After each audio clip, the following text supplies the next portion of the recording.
the vendors build or buy their own shops inside the park, and then they maintain those to the parameters set by the festival.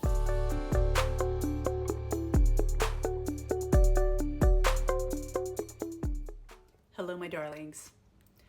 Today I want to talk about the permanent park formula, that one of the elements, one of the pieces of formula that works. And the way that the big permanent parks have been designed is that the vendors build or buy their own shops inside the park, and then they maintain those to the parameters set by the festival. This frees up the festival from having to maintain all those shops and even really pay attention to them. Their focus is now promotions and infrastructure and entertainment and all of those things. And the vendors, because they come from all over and they all have their own styles and influences, give the park a more varied presentation. If you have that many different people building your park, then you're going to have that many different styles of building, and it makes it much more varied, and it allows a vendor to create exactly the space they want to sell out of, the type of space that represents their brand, and they then vend out of that shop every year when they come back. That's their shop, and they sell their product out of it. They don't get to use it as a warehouse or anything. They only use it during the show. But they have to maintain that shop, which sounds great on paper to the festival. Oh, I don't have to worry about those buildings staying in good shape. However, the festival has concessions they're going to make that possible.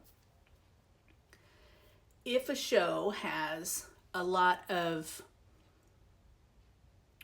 road professionals, people that do multiple Renaissance fairs, they've built a circuit and they're doing multiple shows, they probably don't live close to this festival we're talking about. And they have a full schedule, so they're going to have to plan ahead for when they're going to come work on their shop. The park has to be willing to give them access to come work on their shops. Now the park gets to set all the parameters around that, like a show that it's very important for their grass and landscaping to look great. That show might have a cutoff that is 2.5, 3 months before the park opens. You can see you can't do anything on the front guest-facing side of the shops after July 1st. A show that is further north might have a whole section of winter that we don't have anybody building here because the ground is frozen. And to meet building code, your post footers have to be 48 inches deep. So those shows are going to have different rules. They might be building up to 2 weeks before the show, because that's how it had to work with their schedule. But these shows that have traveling vendors, that nomadic workforce that is permanent, that is the Renaissance Fair industry pros, they'll have a campground for their traveling people. If they don't have a campground, then that festival probably doesn't have as many traveling people. So if you have a nomadic workforce and you have a campground, and one member of that nomadic workforce has a major repair they need to do on their shop, then a conversation needs to happen about how they can access their shop and do an efficient remodel or build or repair. And with that, it usually involves letting them set their camper somewhere on the site for the length of their project. And I say the length of their project, normally these are not like 9 to 5 projects. If you let the guys live on site, now they can cram this whole project into a string of 12-hour days.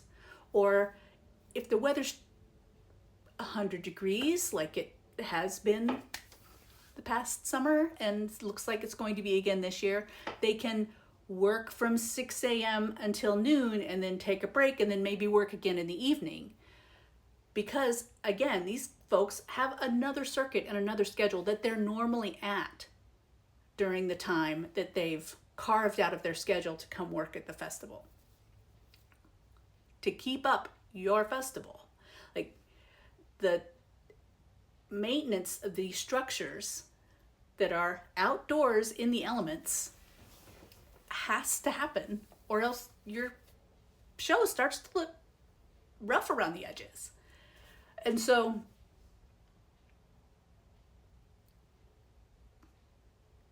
offices tend to feel like there's a segment of the year that they get to just have their own team and not really, other than the vendor coordinator who's on the phone with people and the entertainment director who's on the phone and emailing with people. For the most part, they kind of have the site to themselves and it feels like a private park.